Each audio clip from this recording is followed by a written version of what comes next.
Hello all. Welcome back to Talking Tactics, your number one go-to for all things EPL SuperCoach. I am your host, Eze Whisperer, joined as always by my esteemed colleague, Eze Deadly, my friend. Look, another week, another loss for you, but by the thinnest of margins. Good week. Yeah, it's a week of what could have been for me. Decided to play the world's smallest violin. Get it out of the way. decided to take the captain off Danny Munoz after being so convinced that he was the guy all week. Took it off half an hour before his game started because I got nervous, if I'm honest.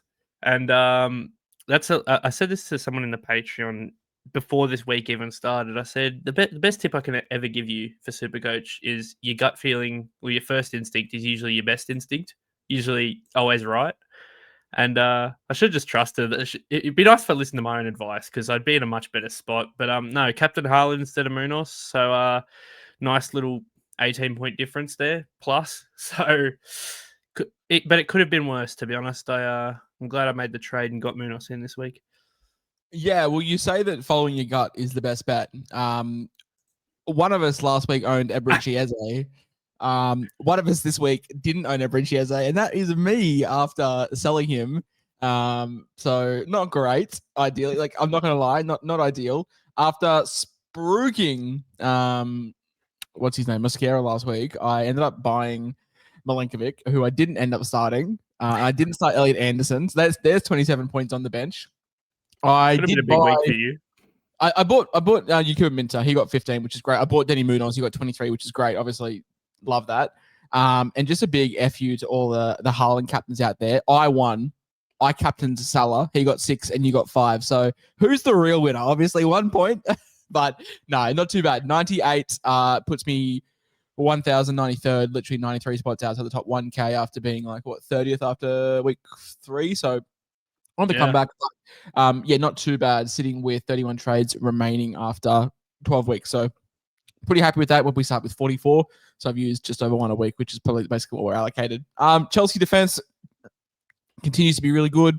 Really happy with them. Obviously, Sanchez 12 and Kukurea 9. They do take on the mighty Arsenal this week. Look, it is at the bridge. Praying for a 0-0 would kill for a 0-0 this game. It would feed families a 0-0. Honestly, my yes. God. But apart from that, like, everyone was like solid without being great. A lot of 5s, a lot of 6s, a lot of 7s, and the big one obviously selling Eze. But I sold Eze so I could get in Munoz, and I sold Eze so I could get in Minter. So long term, I'm happy. But obviously, seeing the 40 points and the hat trick from him was not ideal.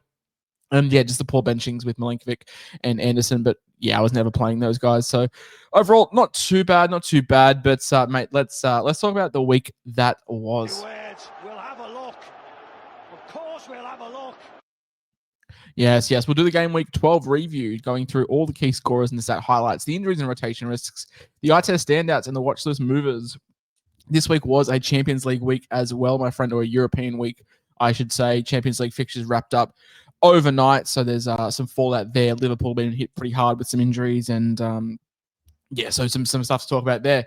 Burnley 0 to Chelsea, 0.44 XG to 1.72 in favor of Chelsea. It's the big one.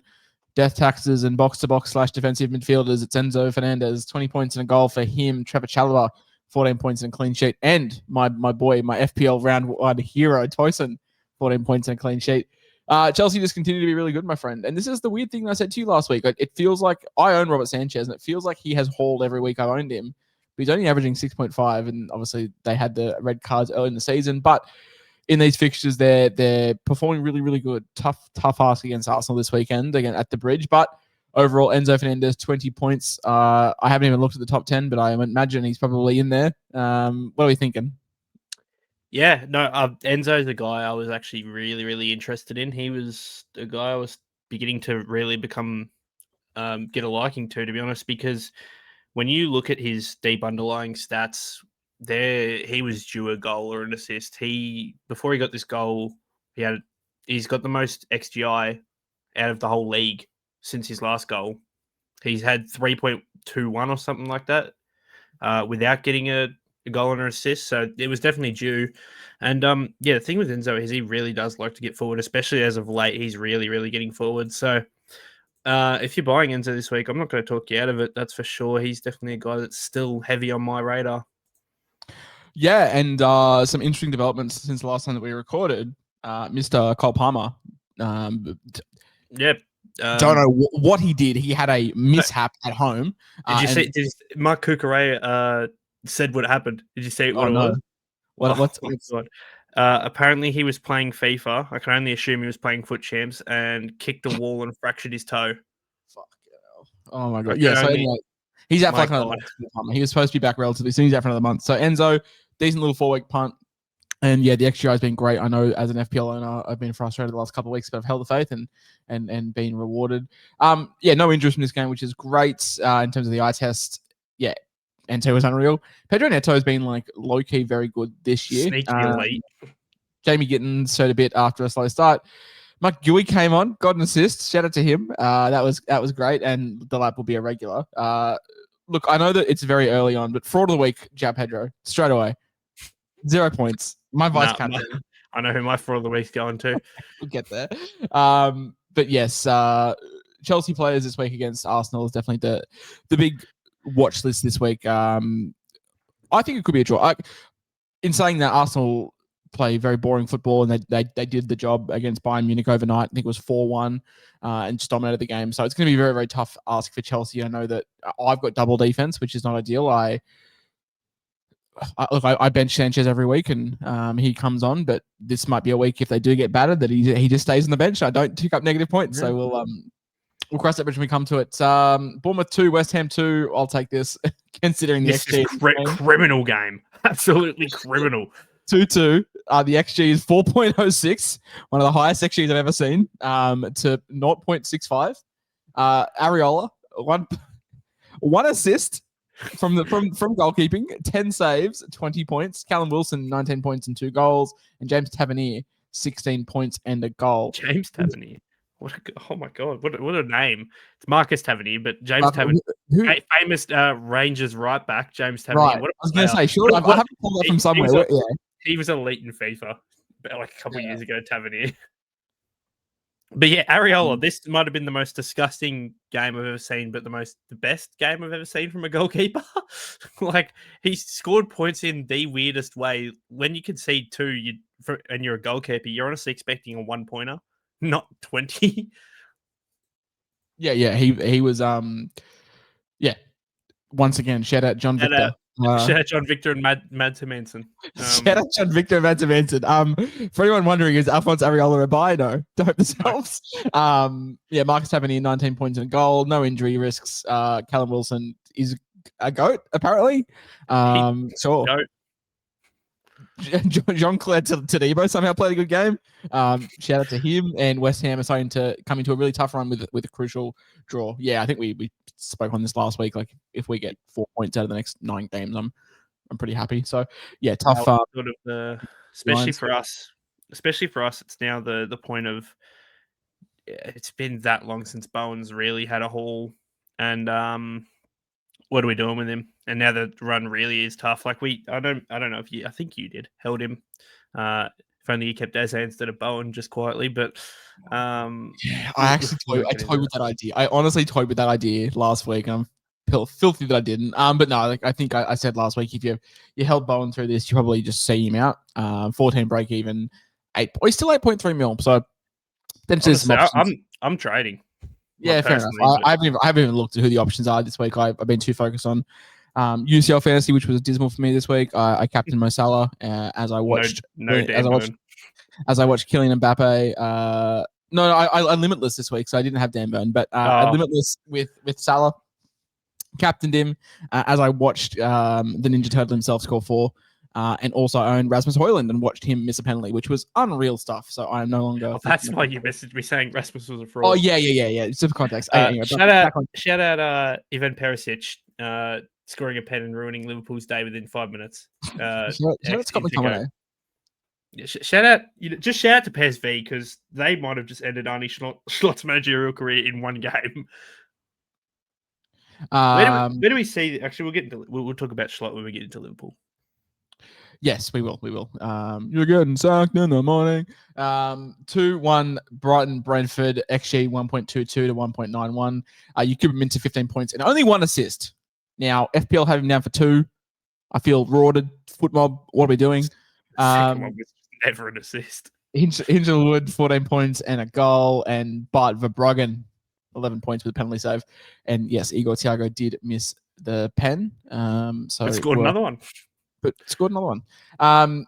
There is no way Matoma isn't back this week, right? Yeah, I think Hertzler did 3 weeks that. of him being doubtful or close. So surely we see Kaoru Matoma back and officially put the end to Diego Gomez, even though he came back to earth a bit this week.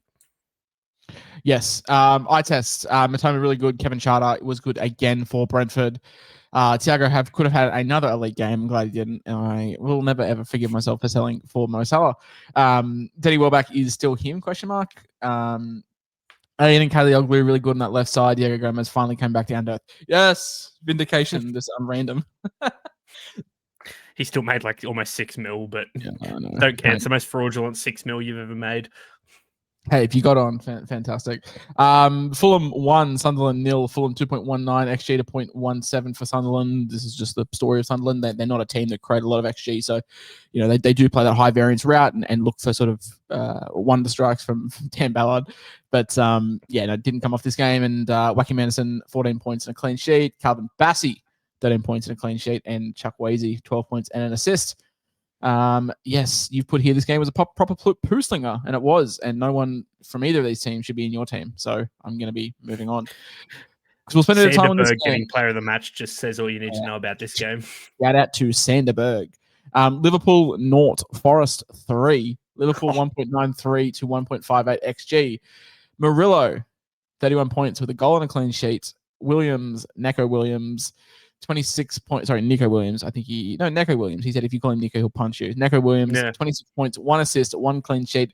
And our little smoky cheapie from a couple of weeks ago, Savona, 24 points, a goal and a clean sheet. Shout out to you if you jumped on him. For the injury rotation. Yes. Nico Savona is 8.3 million now with a -6 break even. What a guy. Shout out ex-Juventus legend, I guess. Yes, I think we highlighted him a couple of weeks ago, and said that he's a fine little cheapy option if you're looking at it. So there's a lot to talk about this game because the Liverpool fallout is huge. But from the Champions League overnight, Hugo Ekitike suffered a back injury midweek, but played through for most of the game before coming off. But yeah, I'm not sure. It's probably a 1 to 2 weeker. Probably sees him miss at least the next 2 game weeks. If you are free hitting in FPL like many are, I don't hate Isak as a little FPL punt if you're looking for that as a 1 week let's punt. talk about him in EPL. 18 break even, 7.6 mil. No, he wasn't. Gross. And any screenshots you see were AI generated, and I definitely did message him and say, "Are we keen on Isak?" And Zinchenko is the one who could likely be a return for this week. Forest. From the eye test. This game was embarrassing for Liverpool. Isak has been putrid. Wirtz has been putrid. Salah's been putrid. Cody Gakpo is probably the only forward that can hold his head up this season. Salah was bad. Szoboszlai was Liverpool's best player from right back once again. Neco Williams was unreal. Elliot Anderson is a freak. I still stand by that he is England's best defensive midfielder. It's not Declan Rice. It's not Adam Wharton. It's Elliot Anderson. And Matt Sells was really good in this game. Finally, I feel like he had a horror start to the season. Morgan Gibbs-White gets on the score sheet again, in brackets, shout out Robert from the WhatsApp. I'll never let that one down. And Murillo was unreal as well, as was just the back two from, I thought Milenkovic was complimenting Murillo quite well in this game as well. Like the back four looked great. It looks like a totally different side from what we saw from Ange for those 7 games. Neco Williams was high on the watch list for you for the past couple of weeks, but we're seeing Zinchenko returning imminent. You had avoided him. Interesting to see who gets left out. I do think it will be. I think Zinchenko was an Ange thing. Like he loved an inverted fullback. But yeah, you got.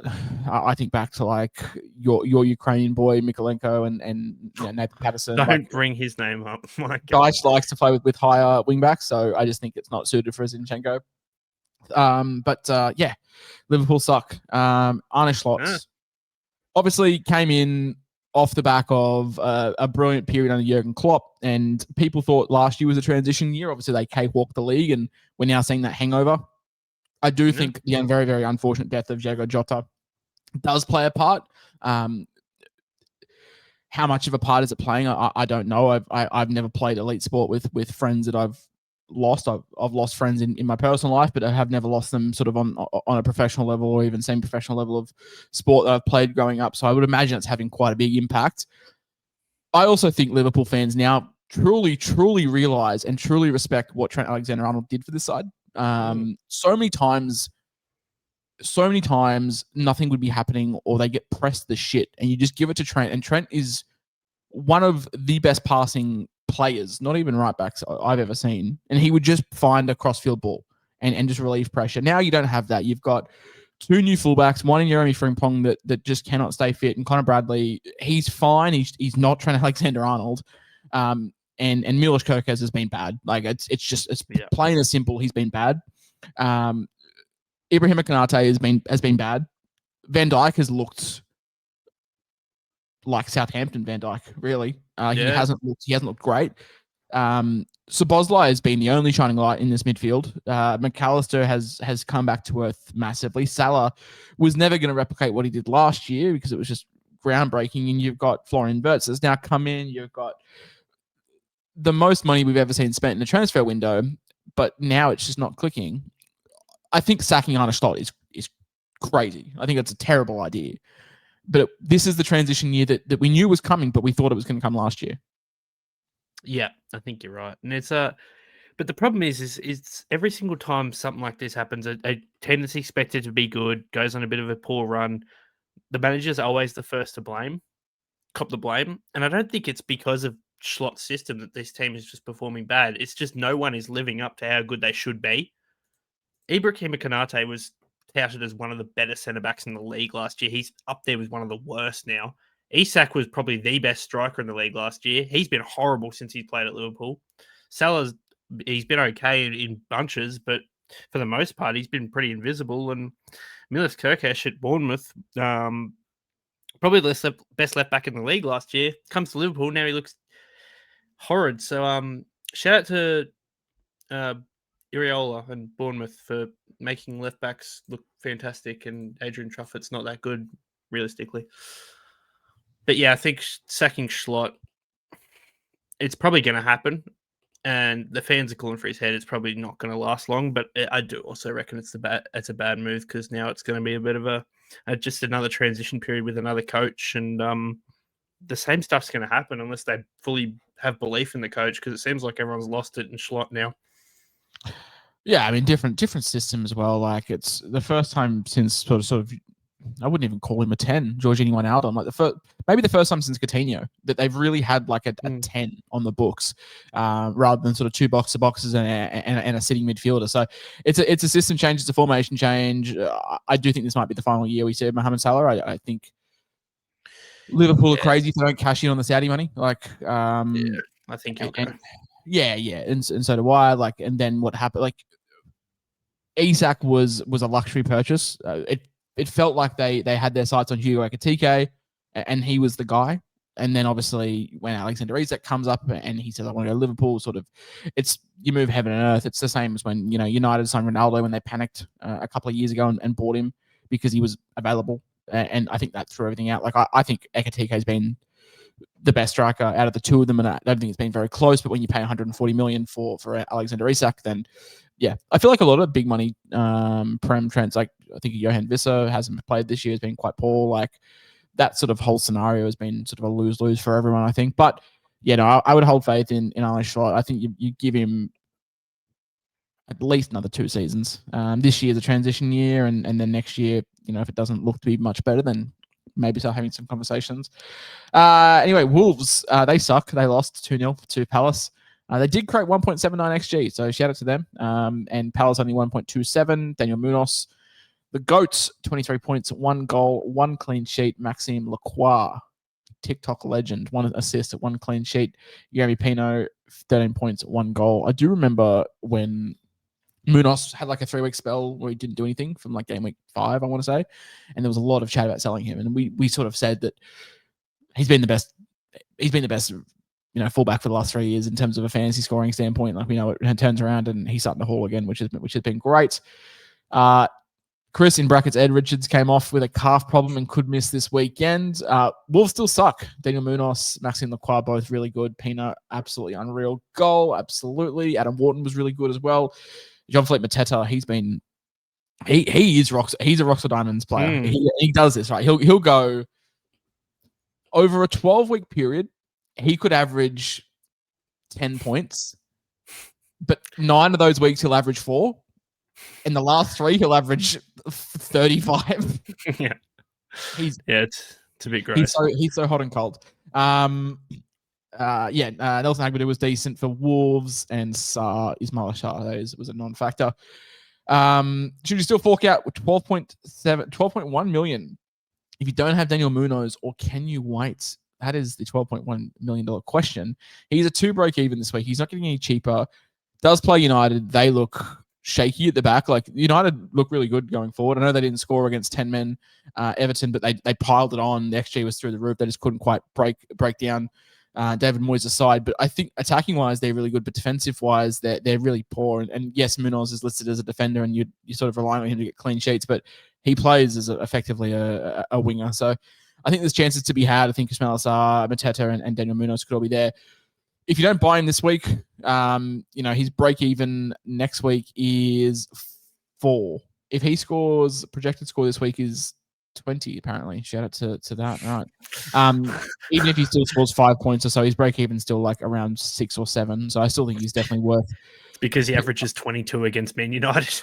Yeah, in the 3 games he's played. So shout out to that. I would still be buying him. He's a guy that I'm happy to pay whatever for, especially if you didn't jump off Gabriel last week, if you were sort of just waiting to see who popped up.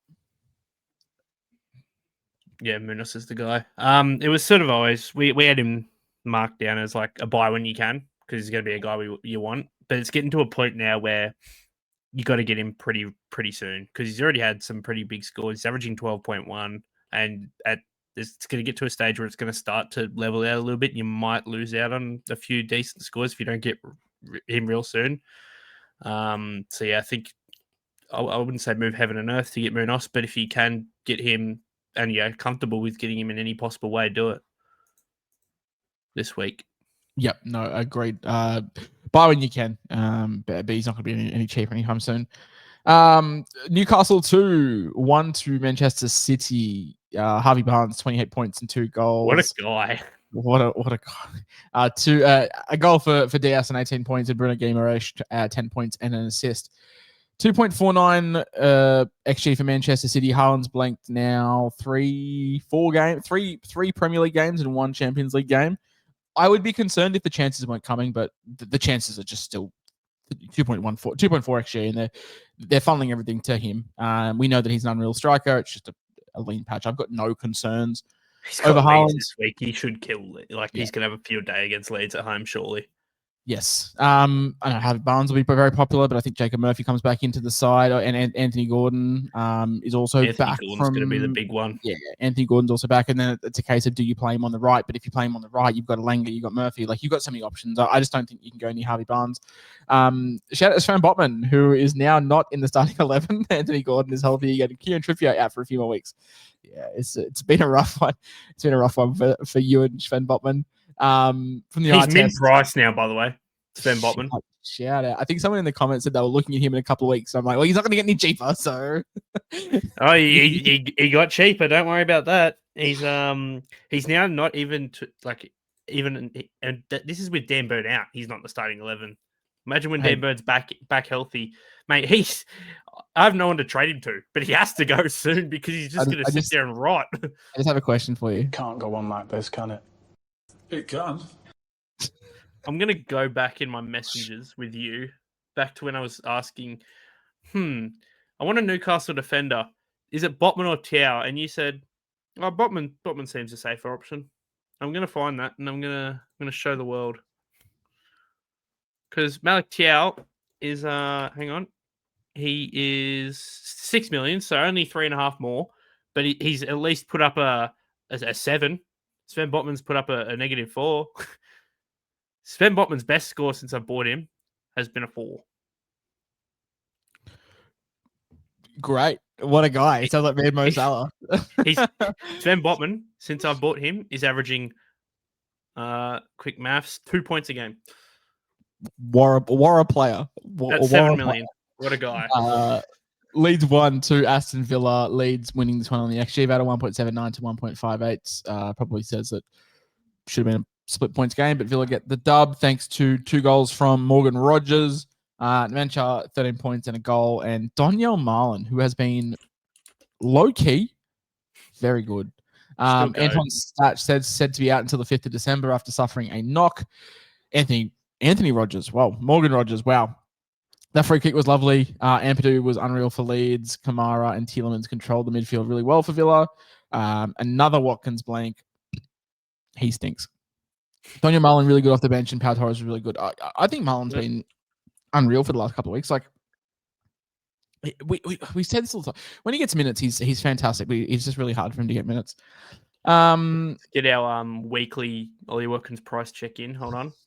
4.25 million. He plays Wolves this week, so I want captain. See, I don't know if we're doing hot takes later, but I've got one when we get there. Here we go. You'll like this. 4.2 million with Watkins this week. Surely we can't buy him, but he's playing Wolves and Wolves stink. Watch list for Morgan Rogers. Tell me what you think about him. Yeah, the thing is, right, I do like the fact of Morgan Rogers. After that game, he looked good. The free kick was good.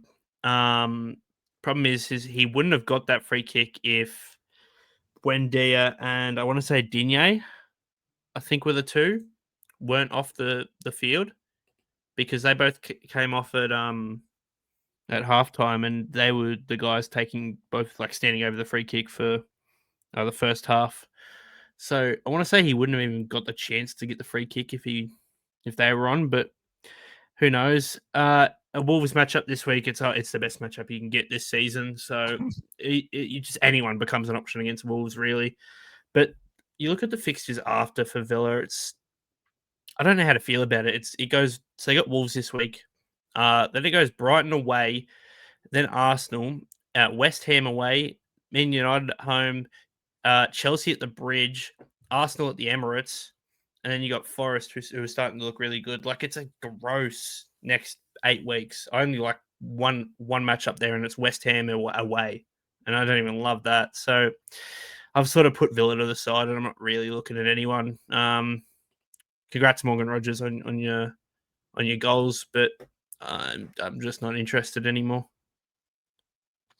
Yeah, no, that's fair. That is totally fair. The North London Derby, 4-2 Arsenal, 1-2 Tottenham. XG for this one, 1.93, typical Arsenal way, and 0.07 for Tottenham. Eberiche Eze, 40 points, a hat-trick for him in a North London Derby against, I was going to say his old team, what should have been his team. His rejected team. Leandro Trossard, 20 points and a goal and an assist, and Declan Rice with an assist as well. Martin Odegaard, potential return for this week. Hincapié was the one to replace Gabriel. It was a bad week to sell Eze. We won't skim over that really quickly. Odegaard, potential return this week. With Odegaard? Potential return this week. If he comes back, what's Eze up to? Because that's rotation risk instantly. Oh, I've got absolutely no interest in buying Eze. If I didn't own him, I'm not buying him. There we go. It's all I need to hear from you. No, it's the reason why I sold him last week. What happens? Look, I don't think Odegaard comes in and starts straight away. But if he does, and Eze can play off the left, then you've got Martinelli, you've got Trossard. There's a lot there. It's just tough. You got Victor as well. Even though Eze scored a hat trick, you cannot take Trossard out of this starting lineup. He's been Arsenal's best player since Martinelli's gone down, and he was. I would argue he was better than Eze in this game as well. Trossard, just quietly. Yeah. Yeah. Eze, right place, right time for at least 2 of the goals. So shout out to him for that.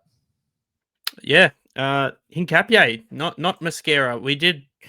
This sort of crossed my mind a little bit. I didn't really give too much thought to it, but shout out to Lockie, regular commentator now on our videos in the YouTube, he brought up that Hincapié could potentially be the guy. Mosquera's only really played on the right side of defense, and yeah, he's right. It happened, and Hincapié was the guy. So yeah, no Mosquera, but that's all right. You pivoted to Milinkovic. I hope other people pivoted to Milinkovic as well, and happy days for that. Yeah, the left foot, right foot combination in hindsight probably more Arteta standpoint. The only reason I went for Milinkovic is because I had the early info that he would start, like not info, but like he played before Mosquera, and like we even said last week in the pod, we were sort of splitting hairs. So I ended up taking the lower risk and the cheaper option in Milinkovic. But yeah, if you bought Mosquera off the back of our recommendations, apologies, shit call from us. Well, we know Saliba's injury history. He might start very soon. Really sure he hopes he doesn't. So I am. Thoughts as holy shit, he got up 3 million in 1 week. Well, is he worth 11.2? Absolutely not. Yeah, we're just chasing points. I think that's the reason why I sold him. You had like one double-digit score, and he popped off in a North London derby. All right, I'm gonna pitch you something. Can let's have a talk about R9. Mikel Moreno. Playing as a striker, right? He's got to return both games. He's 5.1 million, mostly due to coming off the bench most games this week. But Victor Gyökeres is a week away. But do we see potential that Arsenal sort of with a lot of games coming up for Arsenal with the Champions League and the shorter game weeks now, they sort of push Gyökeres out a bit more for the Champions League and other games potentially. And do they find a spot where they can trust Moreno up top? I mean, see, Arsenal don't. Apart from one season of Gabby Jesus, like they've never really had a prolific striker. Like even they had one season of like Aubameyang, and then it was sort of the corpse of Alexander Lacazette, and then it was sort of Gabby Jesus who was okay, and then it's just been like we get creativity from our set pieces, and that's what we play for. So, I think Victor Gyökeres is a luxury to have if you're Arsenal, but I don't think it's a must have. But I'm not looking at Moreno if that's the avenue that you're trying to take. I'm pitching the idea out there because getting any starting 11 player for Arsenal for 5.1 nowadays is a luxury, to be fair. So, that's it's just a cheeky thought. Yeah, that's fair. No. I'll leave this one to you, mate. When I saw the red card, I thought it was going to be a bloodbath. But Man United naught, Everton 1. Have it. Yeah, I mean, straight away I can't believe that was a red. Like, in what sport do you see someone get sent off or essentially kicked off the field? Could you imagine that happened in rugby league? If I don't know, Jake Trebojevic decided to, I don't know why I chose Jake Trebojevic, but he decided to give a slap to Luke Brooks. Does he get sent for 10 or get sent off? Or no, it just wouldn't happen. Like, I don't understand it. But yeah, Idrissa Gana will miss this one after getting a red card. But man, I thought we played good. But I also thought United were just putrid. So yeah, it's really hard to gauge this game. But I'm happy to come away with 3 points. Did you know, Josh? Everton 3 points behind fourth now. We're coming. It's our year. Crazy. Actually, that's actually really crazy. It's our year. Champions League football is coming to Hill Dickinson. I was going to say Goodison then. Shout out Keenan Dewsbury Hall, 19. Can't believe Carabat versus Everton on a Thursday night at the Hill Dickinson next year. Mate, that'll work for me. I've said Everton versus Boreham Wood at 5 a.m. in the FA Cup and us win in a 2-1 struggle fest. So I'll take anything at this stage. Man United dominated the XG in this one, still 1.71 to 0.21 for Everton. I'm pretty sure we only had the one shot on target. Keenan Dewsbury Hall, 19 with a goal. Pickford, 16 with a clean sheet, and Tarkovsky, 15 with a clean sheet. Most of the defenders, or almost all the defenders, scored 10 plus. As I said before, Idrissa Gana will miss next match after getting a red for slapping his own teammate, which interesting. Seamus Coleman, really, really good in the international break for Ireland. So Moisey said, why not give him the crack? And like the Shams Coleman of old.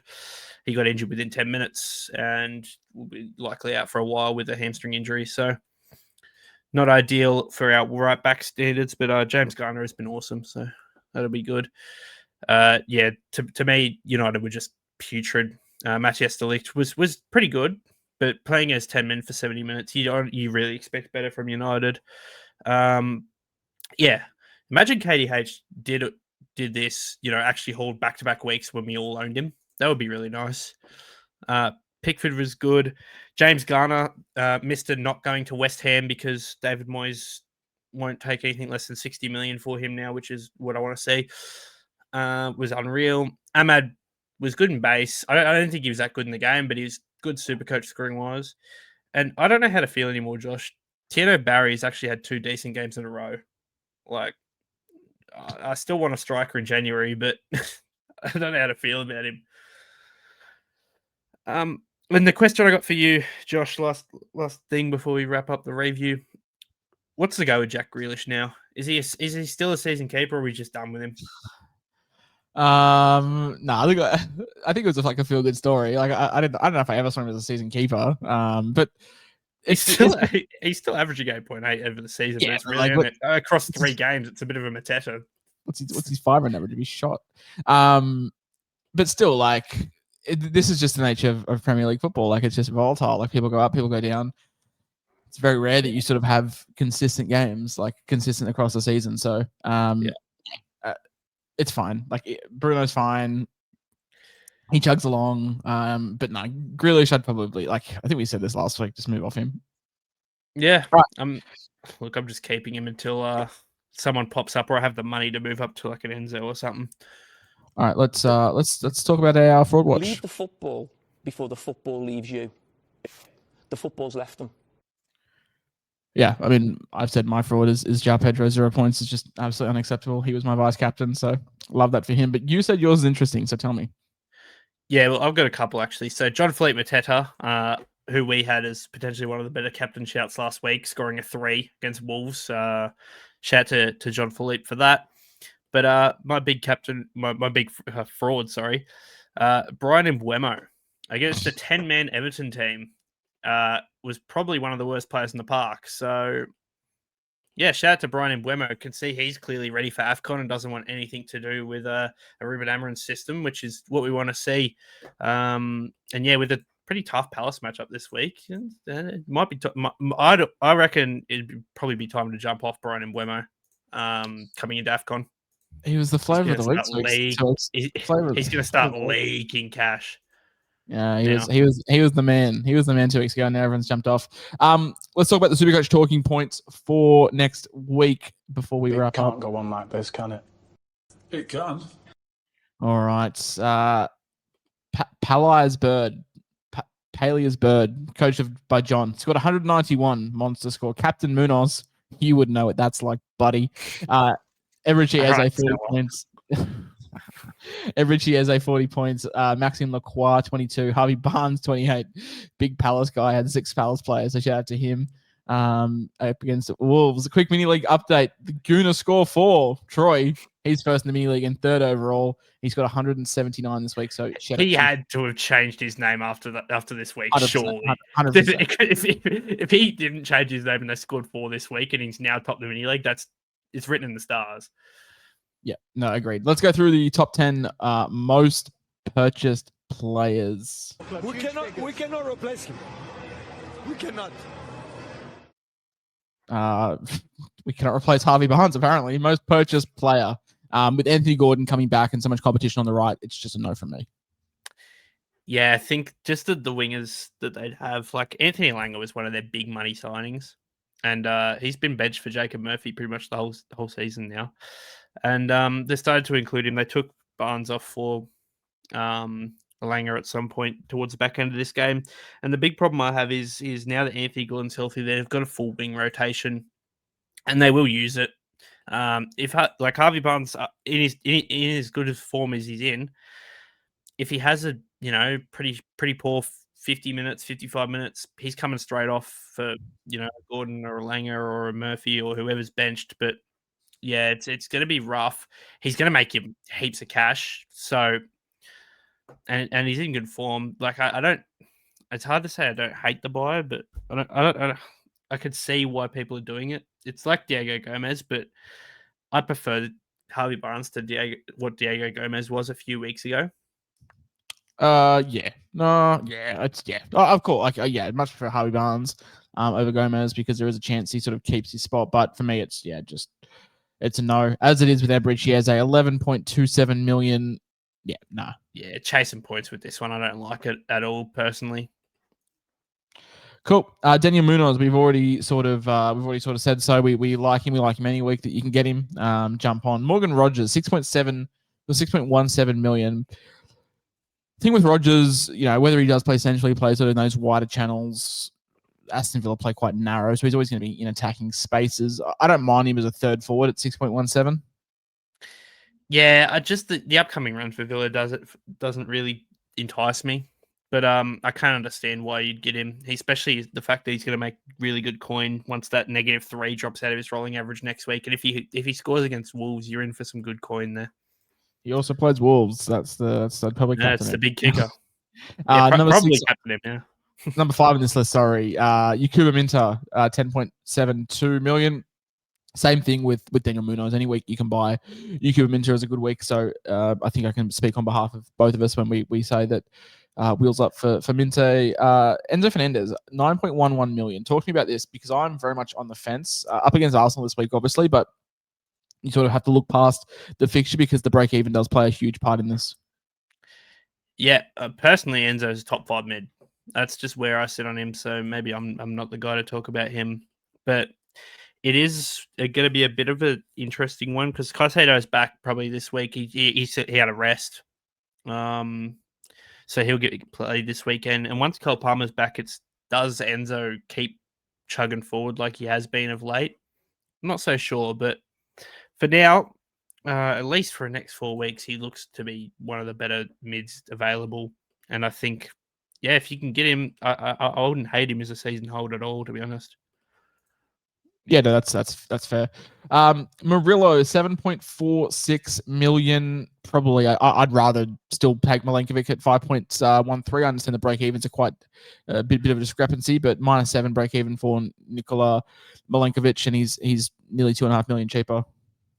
Yeah, he'll probably make you more of the long run Milenkovic, to be honest. Like Murillo's cool for the next couple of weeks, but at the same time, Milenkovic, now that the 31's gone, they're going to score the exact same scores, and you'd rather just take the 2 million, save the 2 million, spend it elsewhere. But this also brings me to a point where if you already have Milenkovic, I wouldn't get Murillo at all. They have a decent run coming up, but at the same time, doubling up on Forest defenders doesn't really fill me with much hope. Yeah, no, I only have one. I just prefer to have Milenkovic at 5.17. I think the ceiling on them is the same. Yeah, that's what I said. As the 31, now that 31's gone, it's better to save the 2 million. I don't think Murillo's a much better player. I think if the roles were reversed and Milenkovic scored, like he's in this top 10, not Murillo. So that probably says I'd rather take the cheaper option. Number 8, Maxime Lacroix, 9.71 million. No, I mean, like it's like a bit of a flip flop thing with anyone in this Palace defense. Like they all score good no matter what. Even if they like lose 2-0, one of them always seems to pop off. Like I don't think Guehi's had a bad game really all season. I don't think Munoz has had a bad game all season. Like it's at the same time, like Lacroix, he's just got a 22. He's had his couple of easy runs. Like he's got United this week who look shaky, but at the same time, he's done so much in attack already that it's hard to see him keep doing that. And realistically, can Palace keep 4 clean sheets in a row? They're probably the team to do it, but I don't know. It seems unlikely. Yeah, I mean, United this week, I don't think is like a slam dunk defensive fixture. I know that they didn't score against 10 men, Everton, but the XG was there to be warranted. Yeah. All it takes is Brian Mbeumo actually playing a decent game, and I feel like they actually really missed Matthias Cunha in a bit of build-up play. Yep. No, we probably should have touched him in the notes. Yeah, he picked up some knock in training, but it's not supposed to be too serious. Yeah, he's probably back this week. Burnley at Turf Moor is whatever, but then it's Fulham at Craven Cottage, and That's going to be a gross game. I'm not watching that game. I can tell you now. Yeah, and that's the thing. Like on paper, it's like, oh, Burnley, Fulham, Leeds, like sure, but then it's Burnley at Turf Moor, it's Fulham at Craven Cottage, it's Leeds at Elmore Road, and then in between that, it's United who are decent attacking, and Man City as well. So, and then it's Tottenham as well, who I'd rather just take the attacking output in Munoz. I'd rather keep the one Palace defender and like. But yeah, it's like hard. It's hard for me to talk you out of it, but at the same time, I don't love it. I don't love the like. I don't actually love the fixtures. Like United, Burnley away, Fulham away, City, Leeds away, Tottenham who just stuck 3 at the Parc des Princes against PSG. Then it's Fulham at Selhurst, which is better than Newcastle at St James and Aston Villa. Like it's sort of really, really up and down. And if he was like 7, yeah, I could take a punt. But like 9.1, that's nearly established defender price. I'd rather take the guy just below. I'd rather take the guy at 9 over Lacroix. If we're doubling up on defenders, I'd rather take. Yes. At the same price. It's the exact same price. I'd rather take Jurriën Timber, who is the 9th most traded in player, at the exact same price. More attacking output, a better defense. Let's just be honest. A better team. They're coming into a good run of fixtures after the Chelsea game, which is potentially 0-0 anyway. And Timber just has that attacking output. We saw it with that huge 45 he scored in game week 2, which obviously is going to be impossible to replicate, but he's still got enough of attacking in him to, score well enough. And I think I'd rather take him over Lacroix pretty easily. Yeah, no, I agree. I'm still going to bash on the Saliba train. He's the most probably nailed defender in that back four at 6.6. So, even when he was injured, he got injured and came straight back in. Oh my goodness. Number 10, Igor Thiago, 11.59 million. Is it crazy to say I don't hate it? It's not crazy. I don't think it's great. 11.59 for Igor Thiago is insane, but at the same time, he's played like it. I mean, go with. Look, I'm going to be honest. He's not worth much. He's played all right. If he scored that pen, he'd be like 13 million with like a negative something even as well. That's just gross to think about. He's had attacking chances, but in some of the games I've watched for Brentford, he's definitely had chances and just hasn't finished them really. He hasn't. I don't think he's actually been that great. Like he's been good, but I don't think he's actually been like 11 goals in the Prem good. I actually think Kevin Shade has been better this season. Yeah, I mean that's not crazy to say, but it's just a crazy price, and I just don't think he's a top 5 forward for the season. Yeah, no. I think let Thiago. He's made us our money. Let him be. Move him through the keeper. Yes. All right. The most traded out players of the week. Ask you the same question that I asked. It's time to go! Number 1, Diego Gomez, 9.95 million. Chatted if he jumped on, he's made nearly 6 million. Yes, absolutely so. Number 2 on this list, João Pedro. He still went up in price last week, 8.75 million. I'm actually debating this one myself. Not really sure what I'm going to do. I've got 1.2 in the bank at the moment. I'm not making any trades, but I could definitely be swayed into selling him. What are we thinking on João Pedro? I don't mind the run after Arsenal, to be fair. It Leeds at Ellen Road's going to be a bit of a dogfight, but that's sort of the games he likes. Also, fun fact, every single game against Arsenal, I believe João Pedro scored in the past 2 seasons, so it's a little sneaky fun fact for you. I think I'm right in saying that. I saw it on some random FPL page, but anyway. Yes. Leeds, Bournemouth, Everton, Newcastle, Villa, Bournemouth again. Most of them are at home. I don't mind it. Like, I think he's just a safe hold. Like, who realistically you're trading to at this point in the forward line? Everyone's just a bit meh. That's what I'm sort of looking at. Like, if I click trade and him, like, I've got, well, this is for me, right? I've got just under 10 million. I mean, I can go to Semenyo, but that's about it. Like, I can go to Semenyo, I can go to Iliman and I can go to Cody Gakpo. If you're making a trade to go João Pedro to Morgan Rogers, I don't like that. If you're making a trade to go João Pedro to Igor Thiago, I don't like that. I'd rather just hold Pedro. The 0 is gross. it's just a down game. Everyone has one now. That's like he's not going to lose heaps and heaps of cash, especially if he scores a cheeky goal against Arsenal. But I think he can hold and just reassess if someone pops up. Moises Caicedo, 8.9 million, didn't play last week because of the international break wasn't last week. I was going to say didn't play because of the international break. Yeah. No, it was last week. So played back to back. It's because he played 180 minutes for Ecuador and then came into he just needed a rest and he played midweek. He's I wouldn't be selling Moises Caicedo. He's up there with the season holds for me. Yeah, no, that's fair. Casemiro, mate, what do you think? The fact that Casemiro is even 9.8 million is impressive. So I'd take that cash and run. I wouldn't even think twice about it. Yes, Gabriel. Yep, same thing. We spoke about him last week. Nearly 15 million. Get him out. Mickey Van de Ven, 9.16 million. I don't think we touched on it. He was putrid in that Arsenal game. He was horrid. I think he's got to go. He's going to start. He already has started to drop a shit ton of cash. I don't think he's a season hold. He's really going to have another game where he scores 30. Don't get sucked back in. We'll kick him to the curb and don't let him re-enter. RIP to the thumbnail 3 weeks ago, Reece James. It was a fun 3 weeks, but yeah, he's just they're managing him, aren't they? They're managing his minutes. Yeah, and it's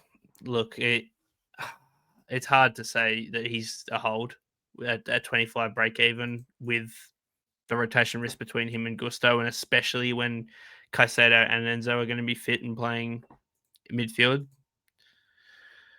Yeah, I think Reece James is probably one that's you're gonna have to get rid of and use his cash. But yeah, he's been a pretty wild ride.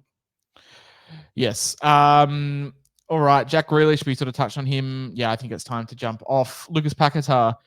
People, I'm not sure if they're panicked because he didn't play, but didn't play just purely because of yellow card situation. But he's back this week, so if you want to hold him at 7.81, sure.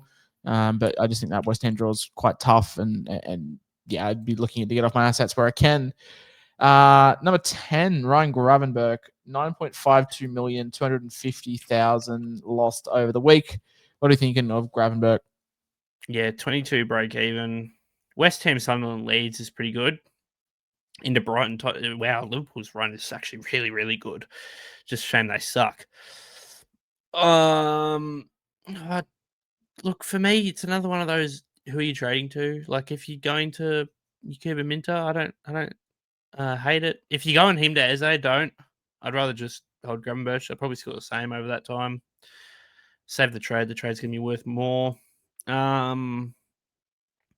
think he's a hold personally, but it's a bit of a gross one. Yeah, no, agreed. All right, let's talk about captaincy chat heading into game week 13. This was the no-brainer. This was the banker. This was the one that couldn't fail. This was one that's never failed. All right, you've put the top 3 options here. I'm pretty happy to call it one. Erling Haaland at home. Yeah, you know what? Let's just do that. Yeah, look, if you don't own him and you've got some balls, Igor Thiago against Burnley at home, and that's really it. I mean, maybe Mateta against United, but the thing is, and what we should Ollie say, Watkins against Wolves. Is if you have a guy like a Harry Tyler, for you example, I have both the Liverpool goalkeepers. Like, there's be other different players, different nuffs that people would have. Man City, for like the first time in what feels like 17 years, playing the first game of the round. So it's a straight captaincy Haaland job if you're doing that. Or if you're like us and could potentially loop, I'm going to loop. I'm going to stick my VC on Haaland. And if he goes well enough, I'll do it, but I'll just take the extra security in case he miraculously blanks against Leeds, which I don't really think he will. And I'm probably just going to chuck the C on Munoz just because I don't really have anyone else I like well enough. I'm the same. I think I'm just going to go VC Haaland into C Salah, but I'm very, very likely that I'll just be taking the loop. So, yep. But yeah, I think it's smart. I think if you have enough option, like Deadly and I do, if you do have enough option, and maybe if you still have Gabriel, maybe it's worth just holding off your trades until the second game. Like, who are you missing out on? You're missing out on Brentford, Burnley. You're not trading Gabriel to any defenders from there. You're missing out on Leeds, and you're missing out on Sunderland and Bournemouth. You're not really looking at anyone from those options for your defenders either. So if you don't have a loop option, potentially looking at holding on to Gabriel just so you do have the safety blanket of VC Haaland if for whatever reason he blanks again. But I'll be doing the same. I'll be VCing Haaland and 99% sure I'll be captaining Harry Tyra. So shout out to him. Vice captaincies, however, Igor Thiago at home against Burnley. We like that one. Anton Semenyo away against Sunderland. And you've put here any City player against Leeds. I'll put a fourth. I would captain Luca Dean this week against Wolves. Any Aston Villa player. Any Villa player. If you do have any Villa player, my recommendation would be VC Haaland and can loop, obviously. VC Haaland into literally any Villa player. It could be your preseason GOAT, Ian Matson, and I'd take it as the captain. No, probably not. But any starting Villa player is a pretty safe C option just in case tits up for Haaland. But yeah, I think it's just going to be a week of if you can VC Haaland, do it and watch him go great. If you can see Haaland, just do that. Watch him go great. Pretty simple. Yeah. Agreed. Let's talk about our moves and our strategy and break down anything that we are looking at. For me, my friend, it's not a one trade week. It'd be a 2 trade week. It'd be Pedro and maybe Bowen. It'd be like a Pedro to Morgan Rogers, which I know you don't love, but it frees up, to have any midfielder that I want. I'm not saying that there's any good ones out there, or it'd be Bowen down to a cheapie and then like Pedro up. But I could be okay with not doing anything. I mean, Liverpool have not looked good defensively. I mean, PSV just stuck 4 past them. So there could be a world where, I just sit João Pedro this week, play Salah against West Ham, play Haaland, play Reinders, play Elliot Anderson against Brighton and just sort of play like a 4-4-2. I could even maybe look at benching Kukurea, but you just pray it's a 0-0. So I'm actually probably keen on just holding trades, especially after a week where I boosted last week. So it's not something I'm looking to make trades on. Yeah. Yep, 100%. Just the 1 trade for me this week, potentially 2. Haven't really decided, but the other one I'm not a big fan of, but it just might happen if all works out. So the locked in trade I have is Jared Bowen to Yakuba Minter. As we spoke about, West Ham, pretty gross run started already. And Yakuba Minter's just been great. Like, can't stop him. He's top 5 mid for sure. It just seems like a no-brainer trade to me, really. The other trade I was toying with was Jack Grealish to Harvey Barnes. Now, I am very, very worried about the winger rotation. But the good thing about this is that they play in the exact same game. They're playing against each other. So if Harvey Barnes is starting, I might go there just because I need the money at some point to get off Botman because he's really starting to fuck me off. That's totally fair. Yeah, no, I think it's been a disaster trade for you, unfortunately. So it's been one of those ones where, hey, let's fight another day. Let's get Kukurea this week, by the way. Yeah, I thought about it. I think it's Arsenal. I don't care that it's at the Bridge. I think Arsenal are just a better team, annoyingly. Benching Botman, obviously, and benching Cunha, but it could be Grealish. Just by the way, my hot take. Yes. Wolves beat Villa this week. Oh my god. $6.50. So after all the shit I've spoken about Wolves for the past 13 weeks, I don't think Villa can. Well, put it this way, I don't think Villa, even though they've actually looked decent, it screams of a game that's just random little upset. And I think this is the week that Wolves finally get their first win in the Premier League in the 2025-26 campaign. Yeah, no, agreed. I mean, I am debating either playing a 4-4-2 or a 3-5-2. If I played a 4-4-2, the back four would be Munoz at United, Saliba at Chelsea, Milinkovic at Brighton, and Van Dijk at West Ham, and then it'd just be like picking 4 out of Minter, Fernandes, Bowen, Anderson, and Reinders, or I can just play a 3-5-2 and have all 5 of those guys. So some things I'll think about, and we'll post the teams in the relevant channels. You know where to find them. Mate, thank you once again. We are goodness. Do we have a midweek record? We're probably here Monday recording. All right. We will see you probably Monday. Fingers crossed. All in under an hour. Have a great night. Have a good weekend. See you next time. Bye.